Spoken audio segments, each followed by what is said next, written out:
Сәлем достар, менің есімім Нұрбақыт. Бүгін бізде кітап рубрикасы. Менің танысқан кітабым Әлжаппар Әбішевтің Найзағай романы. Бұл кітап бізді жанашырлыққа және бір-бірімізді бөліп жармай, қол ұшын созып көмек көрсетуге шақырады. Маған бұл кітаптың ұнағаны, екі жетім балалар қиын жағдайда қалған кезде оларға Тәңір найзағай арқылы көмектеседі.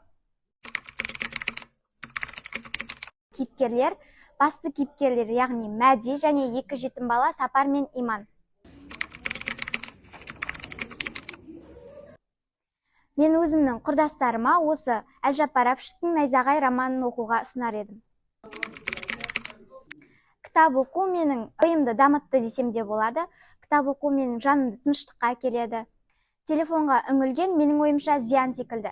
Мен телефонынан гөрі осы кітапты таңдаған дұрыс деп есептеймін.